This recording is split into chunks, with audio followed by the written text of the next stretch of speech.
चाहिए। There is a two term, one is disease free, disease free. Disease free अगर आप हैं, अगर आपको कोई भी डिजीज, कोई भी प्रॉब्लम नहीं है, तो क्या आप हेल्दी हैं? नो। अगर आप फिजिकली फिट हैं तो आप सिर्फ क्या कहलाए? Disease free. हेल्थ ओके है, आईसाइट ओके है, कोई पेट में इन्फेक्शन नहीं है, बीपी भी ठीक है, फीवर नहीं है, टेम्परेचर ठीक है, you are only disease free. लेकिन अगर आप अपने को हेल्दी रखना चाहते हैं, आपको फिजिकल फिटनेस के साथ साथ दो फिटनेस और देखनी पड़ेगी। This is one. Second one is mentally आप वेलबींग होने चाहिए, and the third one is social wellbeing में भी होने चाहिए। अगर आप ये तीन टिक मार्क ले लेते हैं, then only you can call yourself as a healthy person. मैंने आपको एग्जांपल भी देके समझाया था, टेररिस्ट मेंटली इल नहीं होते ना, उनको कोई प्रॉब्लम फिजिकली होती, हमसे भी ज़्यादा फिट होते हैं मेंटली। अगर आप देखते हैं तो JNK में ना जाने ऐसे कितने ज़्यादा ग्रेजुएट PhD होल्डर्स भी होते हैं जो अपनी स्टडीज़ को ड्रॉप आउट करके टेररिस्ट ग्रुप को ज्वाइन कर लेते हैं। यहाँ पे प्रॉब्लम सिर्फ किस में आ जाती है? उनके सोशल वेलबींग में। उन्होंने एक मेंटालिटी बना रखी है कि हम या फिर हमारा धर्म या हमारे रूल्स एंड रेगुलेशन वही दुनिया में सबसे अच्छा है। जो उनको जानते तक नहीं, जो फर्स्ट टाइम जिनसे मिले भी नहीं, उनको ही शूट आउट कर देते हैं, बॉम्ब ब्लास्ट में उनको किल कर देते हैं। यस और नो? तो प्रॉब्लम कौन से लेवल पे आई? सोशल एडजस्टमेंट पे। एंड स्टूडेंट्स का भी एग्जाम्पल बेटा मैंने आपको बहुत अच्छे से दिया था। अगर आपको ये नहीं पता है कि जो आपके जूनियर्स हैं 6th क्लास के, 5th क्लास के, 7th के या 8th के, अगर आपको अच्छे से ट्रीट करना नहीं आता, या अगर आपको ये नहीं पता सामने एक टीचर है या आपके पेरेंट्स हैं या कोई आपका रिलेटिव है, उनसे बात कैसे करनी है, again you are socially unfit. एक ग्रुप में कैसे बिहेव करना है, that is very very important. Is this clear? Yes. So have you understood the difference between disease free and healthy? Healthy होने के लिए कितने टिक मार्क लेने पड़ेंगे? 3। और डिजीज फ्री होने के लिए सिर्फ और सिर्फ फिजिकल 1। तो जो डिजीज फ्री है जरूरी नहीं वो हेल्दी भी हो। Is this clear? Yes, ma'am. और first thing you are going to study in this chapter is means of spread. Means of spread. यहाँ पे हम बेसिकली 3 को हाईलाइट करते हैं। The first one is water, second one is air, and the third one is sexual contact. पहले आपको define करना आना चाहिए। These are the diseases which spread from, क्या बताया था मैंने? दोनों हेल्दी या दोनों इन्फेक्टेड से कोई डिजीज स्प्रेड हो सकता है? तो आपको कैसे डेफिनेशन लिखनी है? These are the disease which spread from infected to a healthy person. ठीक है, बस ये मत लिखना बेटा कि spread from one person to another. And what will be the means? तरीका क्या है? Through water. So definition क्या होगी? These are the diseases which spread from infected person to a healthy person through water या by water. इसमें example क्या आएंगे? Typhoid, hepatitis, jaundice, cholera, dysentery, loose motion. ये आपको 3 एग्जाम्पल्स याद करने हैं, NCERT में भी दे रखे हैं। Is this clear? Typhoid, jaundice, क्योंकि इनके जो माइक्रो ऑर्गेनिज्म है वो कहाँ पे मिलते हैं? वाटर में। हम स्ट्रीट फूड खा लेते हैं लेकिन वो सेफ नहीं रहता है। आपको पता ही नहीं है कि वो जो कंटेनर में पानी यूज़ कर रहा है उसने किस वेल से, टैप वाटर से या कहाँ से लिया है। तो उसमें आपको माइक्रो ऑर्गेनिज्म आई से विजिबल तो नहीं होंगे, उनका जो लार्वा है, एग है, उसमें हो सकता है। और तब आप ऐसे वाटर को, कंटेमिनेट वाटर को यूज़ करते हैं तो अंदर चल के उनकी डेवलपमेंट होने लगती है। एयर से आते हैं, आपने देखा होगा बहुत कॉमन प्रैक्टिस है, किसी को स्नीजिंग आती है, कोल्ड हो जाता है, कफ हो जाता है, तो हम अपना माउथ कवर अप करने के लिए उनको एडवाइस करते हैं। बिकॉज जैसे ही वो कफ या स्नीज करते हैं, माउथ से क्या निकलेंगे? ड्रॉपलेट्स भी निकलेंगी, साथ में अंदर है वो भी बाहर निकलती है। तो ऐसे में इसके एग्जांपल्स क्या है? डेफिनेशन फिर से वही है, लेकिन लास्ट में थ्रू वाटर की जगह हम क्या लगा देंगे? Diseases which spread from infected person to healthy person through air. Got it? Cough हो गया, cold, TB, so on you can write. Corona virus भी आप लिख सकते हैं। यस और no? Yes ma'am. Social distancing हम एयर के लिए तो बनाते हैं। अगर कोई कोरोना पॉजिटिव है और आप उससे बहुत ही क्लोज कांटेक्ट में बैठ के बातें कर रहे हैं, तो जब वो बात कर रहा है उसके अंदर के जर्म्स निकलेंगे कि नहीं निकलेंगे? And they can infect you as well. Next thing is sexual contact.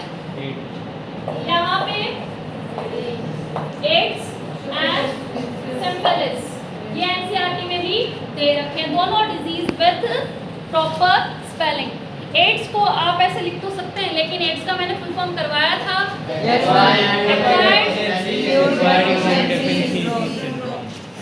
इनकी स्पेलिंग और देख लेना, क्योंकि जो आपका क्वेश्चन आया था ना प्री बोर्ड में, आपने बहुत अच्छी अच्छी स्पेलिंग्स लिखी थी, जो मन में आया बना दिया। So you should know the spelling of full form of AIDS. Got it? AIDS किस वायरस से फैलता है? Human immunodeficiency virus. फिर मैंने इसके स्प्रेड करने के 4 तरीके कराए थे आपको। 4 तरीकों को एक बार रिवाइज कर लेते हैं, क्योंकि जहाँ पे सेक्सुअल डिजीज आ जाते हैं, माइंड में एक इमेजिनेशन बना के नहीं चलनी है कि ये सिर्फ सेक्सुअल कॉन्टेक्ट से ही स्प्रेड होते हैं। इसके अलावा हमारे पास 3 तरीके और हैं। देखो, पहला तो यही हो गया, by unsafe sexual intercourse. Second क्या आएगा? Mother to foetus. अगर मदर जो प्रेग्नेंट है उसको ही एड्स है, तो बच्चे में भी 110% वो वायरस जाएगा। दूसरा तरीका हो गया। तीसरा क्या है? इन्फेक्टेड। बार्बर के पास जाते हैं शेव कराने के लिए, या फिर जिस डॉक्टर से आप इंजेक्शन लगवा रहे हैं, वैक्सीनेशन लगा रहे हैं, उन्होंने वो नीडल अगर आपके सामने पैकेट में से नहीं खोली है, यू शुड ऑब्जेक्ट। समझ में आया? मोस्टली तो आपके डॉक्टर हैं वो आपसे ज़्यादा सेफ्टी को ध्यान में रखते हैं, तो आपके सामने ही वो ओपन करते हैं। तो ऐसी नीडल को अवॉइड कीजिए। बार्बर शॉप पे जनरली हम हेयर कट के लिए चले तो जाते हैं, but it is not a safe way. और आपसे पहले अगर मान लो सीट पे कोई शेव कराने के लिए बैठा था, वो HIV पॉजिटिव है या उसको क्या है? एड्स। उसको कट लग गया शेव करते हुए। अब उसने जो अपना ब्लेड था वो एक कॉटन के कपड़े से या किसी भी कपड़े से साफ तो कर लिया, ब्लड तो हट गया, साफ भी हो गया, बहुत शाइन कर रहा है, ठीक है, लेकिन उसमें जो वायरस था वो नहीं मरा। Is this clear? और दूसरा जो इंसान वहाँ पे शेविंग के लिए या हेयर कट के लिए आया है, अगर वो उसी ब्लेड रेजर से उसकी भी शेविंग करने पे लगा है और उसकी जगह भी कट लग गया, so there is contact of that virus with the blood of another person, तो ऐसे वो ट्रांसफर हो जाता है। Is this clear? तो इन्फेक्टेड नीडल हो गए, रेजर हो गए, ब्लेड हो गए, इससे ये स्प्रेड होता है। और फोर्थ क्या होता है? Blood transfusion. आपकी अगर कोई भी इमरजेंसी कंडीशन हो गई है, ऑपरेशन होना है, किसी की डिलीवरी हुई है, जनरली उस टाइम पे ब्लड की रिक्वायरमेंट होती है, और डॉक्टर बाय चांस मिस्टेक से आपको वो ब्लड दे दे जो किसी HIV पॉजिटिव ने डोनेट कर रखा है, तो आपको हॉस्पिटल से क्या मिल जाएगा? एड्स मिल जाएगा। Is this clear? तो ब्लड ट्रांसफ्यूजन के टाइम पे जो डोनेशन कैंप लगते हैं, डॉक्टर को इस टाइम पे बहुत ज़्यादा केयरफुल होना चाहिए। जितना भी ब्लड उनके पास आया उन सबकी पहले टेस्टिंग होती है कि इनमें से कोई HIV पॉजिटिव ब्लड तो नहीं है। Got it? 4 तरीके सबको पता चल गए? किसका फुल फॉर्म करना है? उसके बाद विद स्पेलिंग। थोड़ा सा और आगे चलते हैं। सबसे पहले ये कॉन्सेप्ट, फिर मीन्स ऑफ स्प्रेड, फिर हमने बात की एड्स की, उसके स्प्रेडिंग के तरीके। इसके बाद आता है वैक्सीनेशन। क्या आता है? वैक्सीनेशन। वैक्सीनेशन में किसका नाम आएगा? एडवर्ड। Got it? अब इन्होंने ये कॉन्सेप्ट जो वर्ल्ड में पहली बार डिस्कवर किया था, what we are giving to the person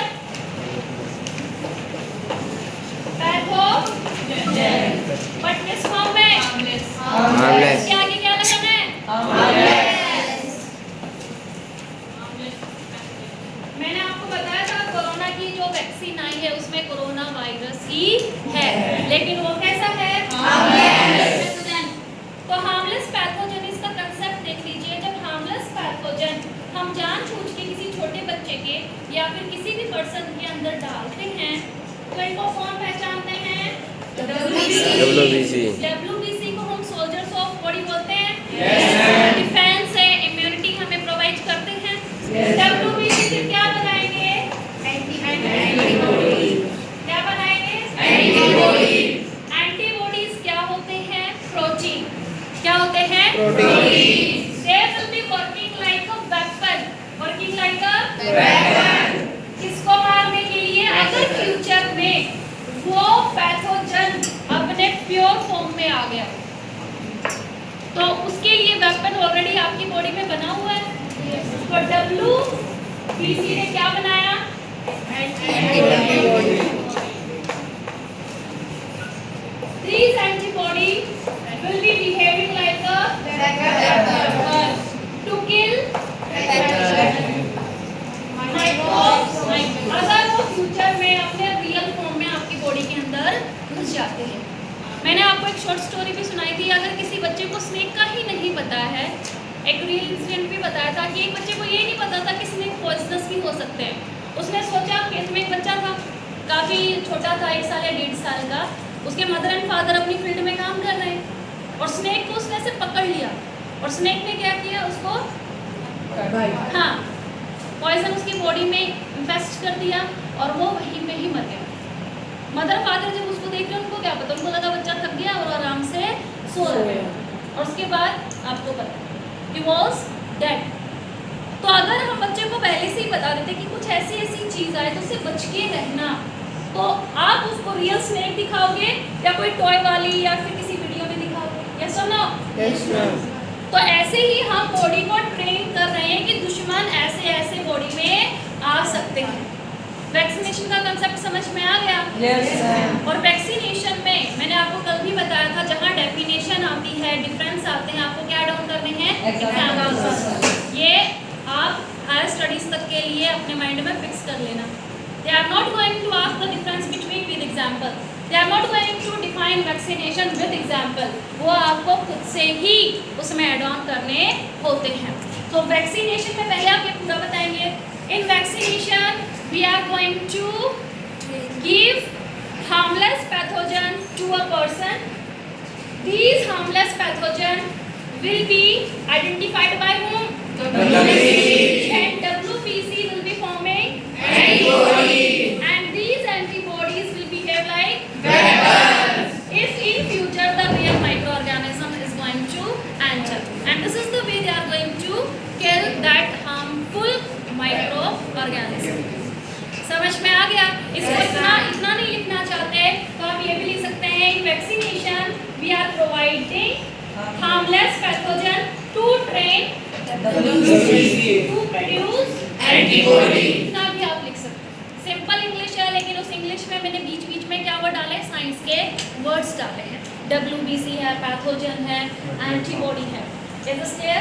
बाकी बीच की इंग्लिश आप अरेंज कर लेना। और लास्ट में एग्जांपल, पोलियो। जो पोलियो की ड्रॉप्स पिलाई जाती है वो क्या है?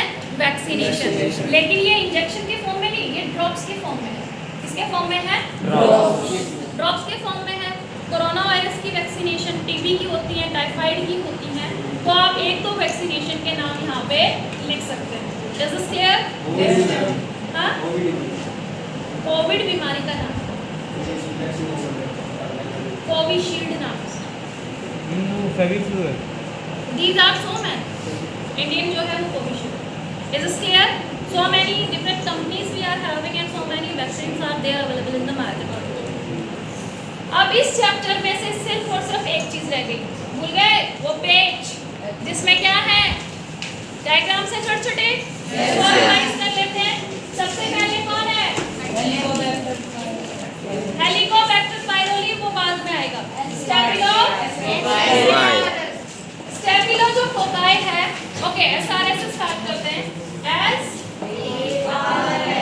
Severe acute respiratory syndrome. इसका भी फुल फॉर्म मैंने करवा रखा है। और जिसने मान लिया नहीं लिखा है तो ग्रुप में तो उसको एक बार पढ़ लेना, सिर्फ और सिर्फ उतने क्वेश्चन आंसर्स आपको करने हैं। Is this clear? There is no need to open anything. You just go through the question answers. Everything will be clear when you are going to read those answers in a very proper manner. So SARS का full form आपको पता होना चाहिए। Problem कौन से system में होती है? Respiratory system. और ये किससे होता है? बस इसी के आगे वायरस लगा दो। बीमारी के नाम के आगे हमने क्या लगा दिया? वायरस। तो इसका पैथोजन कौन है? पॉजिटिव एजेंट कौन है? SARS। Got it? Second number पे वो छोटे छोटे सर्कल्स दिखाई दे रहे हैं। कौन सा बैक्टीरिया है? स्टेफिलोकोकाई। Yes, those who are not speaking. स्टेफिलोकोकाई। Got it? Bacteria अलग अलग शेप का होता है। जो गोल वाले होते हैं ना, उनके नाम के आगे हम फोकस लगाते हैं। ये ज्यादा बड़ा है, ज्यादा नंबर में है, तो फोकस का कोकाई बन गया। Singular is coccus, plural is cocci. Staphylo का मतलब है राउंड राउंड है, एक कॉलोनी बना के रहते हैं। तो स्टेफिलोकोकाई ये क्या है? एक टाइप का बैक्टीरिया। इससे क्या होते हैं? एक्ने। और एक्ने को अगर आप याद नहीं रख सकते तो आप क्या लिख सकते हैं? पिंपल्स फेस पे हो जाएंगे। जिसको ज्यादा इन्फेक्शन हो गया है यहाँ पे बैक साइड पे, गर्दन पे, वो भी हो सकते हैं। तो जहाँ पिंपल है इसका मतलब ये सोच लेना वहाँ पे कौन पार्टी कर रहा है? और कभी भी मैंने आपको ये भी बताया था पिंपल्स को टच नहीं करना चाहिए, क्योंकि फिंगर पे कम से कम भी आपको ना जाने कितने टाइप के फंगस, प्रोटोजोआ, बैक्टीरिया मिल जाएंगे, एक टॉयलेट सीट से भी ज्यादा। Is this clear? टॉयलेट में तो सिर्फ टॉयलेट वाले ही मिलेंगे जो ऑर्गेनिक मैटर को डिके करने में आगे आते हैं, लेकिन ये फिंगर ना जाने कहाँ कहाँ लगती हैं, कभी बालों में, कभी बुक्स पे, कभी बैग में। बैग आप खुद ही चेकआउट कर लीजिए लास्ट टाइम आपने कब धोया था। Is this clear? फिर खाने पे, फिर बॉल्स पे, फिर आपका जो डेस्क है, इसीलिए यहाँ पे जम सबसे ज़्यादा होते हैं। तब आप पिंपल को चेकआउट कर रही हैं तो उसको कम नहीं करेगा, लेकिन हाँ नेक्स्ट मॉर्निंग रोल मिल जाएगी। Got it? स्टेफिलोकोकाई से एक्ने, SRS से प्रॉब्लम का नाम भी क्या है? SARS। नेक्स्ट क्या है? ट्रिपैनो। आपको बेटा ये स्पेलिंग के साथ करते हैं। इनको एक बार आप लिख लेंगे ना, और एक बार जैसे बच्चे बोलते हैं TRYPA, ऐसे करके स्पेलिंग भी लिखनी है। एक नंबर में अगर आप स्पेलिंग गलत लिख के जाओगे, मान लीजिए आपको आंसर आता था ये लेशमेनिया है, ट्रिपैनोसोमा है, स्पेलिंग गलत कर दी तो आपको एक नंबर नहीं, हाफ नंबर मिलेगा। तो ऐसे आप नंबर गवा देते हैं। आपको लगता है मैंने लिख दिया, लेकिन वो लिखा कैसे? ट्रिपैनोसोमा। इससे क्या होता है? मतलब आप रेस्ट नहीं कर पाएंगे। You will be facing problem to sleep, और एक दिन अगर आपको हम पूरी रात जगा दें तो नेक्स्ट मॉर्निंग या पूरा डे जो हमारा होता डिस्टर्ब हो जाता है, एक अजीब सा दुख रहता है, हैवीनेस रहती है। yes, क्योंकि आपके माइंड को रिलैक्स करने का टाइम तो मिला ही नहीं। एक पता नहीं मूवी है कि क्या वीडियो मैंने देखी थी, सबसे ज़्यादा अगर एक पेशेंट को परेशान करना है तो आप उसको सोने मत दीजिए, अगर आप किसी को ऐसे तरीके से मारना चाहते हैं। पिछले टाइम में आपने हिस्ट्री कभी देखी हो तो मारने के जो तरीके थे वो भी बड़े अजीब अजीब होते थे। तो ऐसे में अगर आप किसी को 4 दिन तक बिना सोए हुए रखते हैं तो वो एकदम, उसको बोलते हैं लिविंग गोस्ट जैसा हो जाता है। उसको पता ही नहीं हो क्या कर रहा है, even they are going to bite their own skin. उनको ये भी नहीं पता कि खाना आपके सामने रखा है वो खाना है, क्योंकि उसको भी सोचने के लिए क्या चाहिए था? ब्रेन अब पूरी तरह डैमेज है, तो वो अपनी ही यहाँ पे अपने आर्म्स पे, 4 आर्म्स पे कहीं पे भी वो बाइट करके, और अच्छी वाली बाइट करके जैसे फ्लैश को खाया जाता है। Is this clear? This is that much severe. सोना इतना जरूरी होता है। Got it? अगर आपके नर्वस टिश्यूज में प्रॉब्लम है तो प्रॉब्लम किसने क्रिएट की है? प्रॉब्लम इज फिर ऐसे पेशेंट्स को हम जबरदस्ती पिल्स देते हैं, सोने की दवाइयाँ देते हैं, वो उनके मेंटल स्टेटस को शांत करती हैं, कामनेस पहुंचाती, तब जाके वो सोते हैं। Got it? Next is leishmania. Yes, ma'am.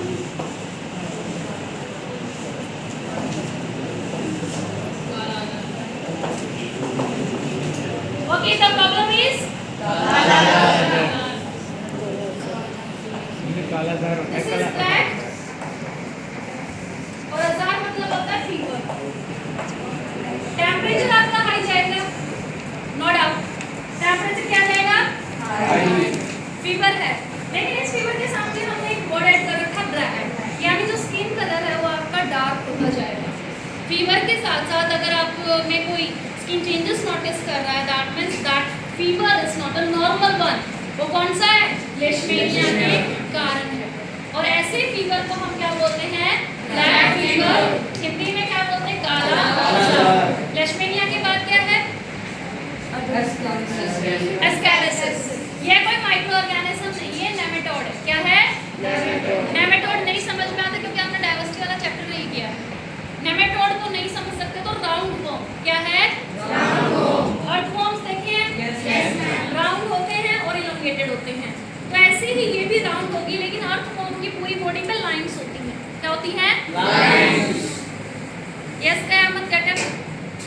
मैंने अभी एस्कैरिसिस को किस नाम से बताया? दो नाम बताया, फिर मैंने बताया कि आप ये छोड़ दीजिए, इसको हम ये भी बोल सकते हैं। You are not paying attention? हाँ? Who is helping you? Sit up. So these are worms. These are very very long one.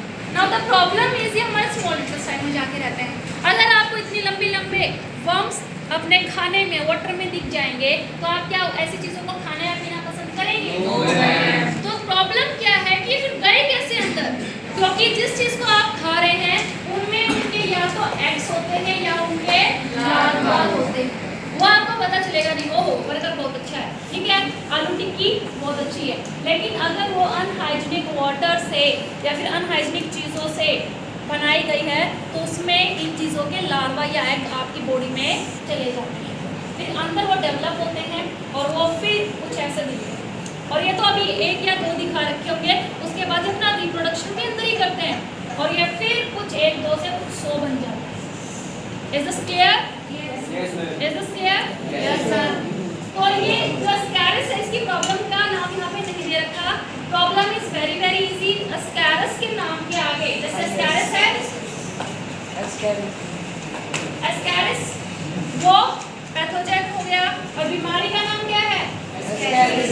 सिर्फ आपको IS उसमें ऐड ऑन करना है। तो ऐसे में स्टमक में स्मॉल इंटेस्टाइन में काफ़ी ज़्यादा पेन होता है क्योंकि अंदर इनके मूविंग है, वेल डेवलप्ड है, ये आपके इंटेस्टाइन को अंदर से काट रहे हैं। आप कुछ भी खाएंगे वोमिटिंग हो जाएंगे, लूज मोशन लग जाएंगे। Is this clear? लेकिन पता कब चलता है? डॉक्टर आपको लूज मोशन की मेडिसिन देके घर पे भेज देगा, फिर भी ठीक नहीं हो रहा है, फिर भी वो सीवियर जो पेन है वो कंटिन्यू है। फिर जो आपका स्टूल सैंपल होता है वो चेक किया जाता है। अगर उसमें इसके छोटे छोटे लार्वा या एग दिखाई देते हैं, then they are going to tell you that you are not having normal loose motions, you are having ascariasis. क्या प्रॉब्लम है? एस्कैरिसिस। फिर उनको ठीक करने की दवाइयाँ दी जाती हैं और फिर when you are passing the faecal matter उसके साथ साथ फिर वो इतने सारे वर्म्स बाहर निकल के आते हैं। Is this clear? तो ये वाला पेज हो गया। AIDS, vaccination, difference between healthy and disease free. Okay, another group we are going to see is chronic disease and acute disease. लंबे टाइम के लिए कौन होते हैं? क्रॉनिक। और शॉर्ट टाइम के लिए acute.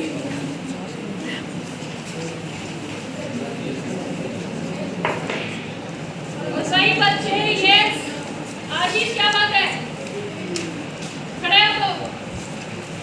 Tell me two example of acute disease. Ashish आप ही हो ना? तो उसको क्या देख रहे हो? Sit down. Yes, last acute. What you have said? मुंह खोल के अच्छे से बोलो। 2 डिजीज की एग्जांपल दीजिए जो एक्यूट है। मैं ये क्या बोल रहा था पहले? Acne. Okay, this is acute problem. Next one is sit down. So when you are going to write the difference, हमेशा आंसर कैसे देते हैं? कॉलम बना के। मैंने ऐसे सिखाया आपको? इससे क्या है, आपको लर्न भी जल्दी होता है, क्योंकि एक साइड अगर आप पॉजिटिव लिखते हैं उसका अपोजिट आप दूसरी साइड लिख देते हैं। So this is acute disease and this is Chronic disease. chronic disease. Acute for short Short term. time. Short period of Less या short time period. कम टाइम पीरियड के लिए होते हैं। इसका अपोजिट यहाँ आ जाएगा Long time period. long time Period. period. और हर एक पॉइंट के बाद क्या करना है? Line. एक लाइन का गैप देना है, ठीक है? इससे ये तरीका होता है क्या, अगर आप थोड़ा सा स्पेस डाल देते हैं तो बीच में एक तो चीज़ निकलती लगती है, दूसरा अगर आपकी कोई स्पेलिंग मिस्टेक है, किसी वर्ड को कट करके आप लिखना चाहते हैं तो उसके लिए भी स्पेस होता है। इसलिए जहाँ आपका क्वेश्चन पूरा हो जाता है वहाँ पे आप 2 लाइन का गैप दीजिए जो एक्सप्लेनेटरी है। क्या है? Explanatory. मान लिया उस टाइम पे जब आप लिखने बैठे हैं आपसे कोई इंपॉर्टेंट पॉइंट छूट गया और जब आप दोबारा से रिवाइज कर रहे हैं, एक ये चीज़ काफ़ी गलत है बच्चे कि आप लास्ट मोमेंट तक लिखते ही रहते हैं। जितना आता है उतना सबसे पहले कीजिए, उतना सबसे पहले करने के बाद में जो चीज़ आपको नहीं आती है उसको बाद में करना, लेकिन जितना आपने लिखे उसको बार बार रिवाइज करिए। कम से कम जो आपको आता है उसमें तो एक भी नंबर इधर से उधर ना हो ना। Got it? रिवाइज करने के लिए हमेशा अपने पास 15 से 10 मिनट रखें। जो बच्चे लिखते नहीं है पूरा साल, जिसने नहीं लिखा है उनके पेपर हमेशा छूटते हैं, आते आते भी छूट जाते हैं, तो सोच लीजिए बाद में दुख कितना होगा। यस और no? We have seen it. जब हम बोर्ड ड्यूटीज पे होते हैं, दूसरे स्कूल के बच्चे आते हैं and they are just about to crack. SS का पेपर है, लेंथी होता है, हिंदी का, इंग्लिश का, स्टोरीज लिखी होती है, पैराग्राफ, क्वेश्चंस भी बड़े बड़े होते हैं। अब तो पैटर्न थोड़ा चेंज हो गया है, एमसीक्यूज वगैरह डल गए हैं, वरना इनकी जगह पे अगर क्वेश्चन आते तो उनको कितना लिखना पड़ता, और फिर वो बोलते हैं कि मैं आते हुए भी रह जाता है, because they have not practised writing. जो आप ओरल हमेशा करते रहते हैं, ये हाथ भी तो चलना चाहिए। Got it? Yes, ma'am. Less no. हमारी बॉडी पे इनका इम्पैक्ट क्या होता है? लेस होता है। So they are going to cause less harmful effects, less harmful effects on our body, on body. ये ज्यादा ऑर्गन्स को क्या पहुंचा देते हैं? डैमेज कर देते हैं या हार्म पहुंचा देते हैं। These are harmful for many parts or you can say organs. और थर्ड में आप वही वो एग्जाम्पल यहाँ पे, वो एग्जाम्पल यहाँ पे। दूसरा डिफरेंस जो इस चैप्टर में आता है वो आता है sign and symptom. Sign and symptom. Sign किसी भी चीज के पर्टिकुलर होते हैं या कॉमन होते हैं? और अगर आइस में कुछ रेडनेस आ गई, स्टमक में पेन हो गया, वॉमिटिंग आ रही है, लूज मोशन हो रहे हैं, इनको हम बोलते हैं सिम्टम। क्या बोलते हैं? Symptom. क्योंकि अगर आपको वॉमिटिंग आ रही है तो इस वॉमिटिंग के पीछे इन्फेक्शन भी हो सकता है, फूड पॉइजनिंग भी हो सकती है, एसिडिटी की भी प्रॉब्लम हो सकती है। यस और नो? या आपने ज़्यादा ओवर ईटिंग कर लिया है, वो प्रॉब्लम भी हो सकती है। तो हमें नहीं पता एग्जैक्ट रीजन क्या है, तो इसलिए हम ऐसी चीज़ों को क्या बोलते हैं? सिम्टम। क्या बोलते हैं? सिम्टम।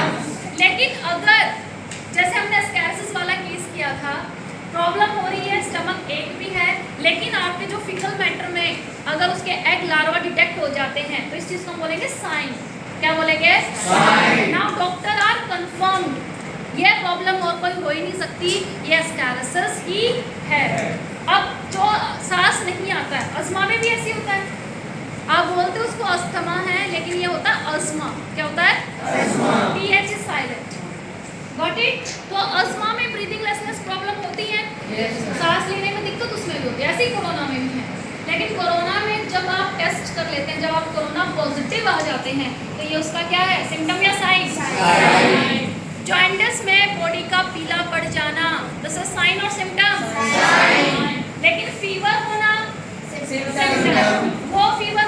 सकता है, वायरल भी हो सकता है, नॉर्मल भी हो सकता है, मलेरिया के कारण भी हो सकता है, चिकनगुनिया के कारण भी, कालाजार भी हमने किया। Got it? एक बार अब आप रिवाइज कर लीजिए। फिर भी कुछ ऐसा होता है आंख पे। मैंने अपनी साइड से चैप्टर करा दिया है, अब आपका काम है साइलेंटली क्वेश्चन आंसर्स को पढ़ना।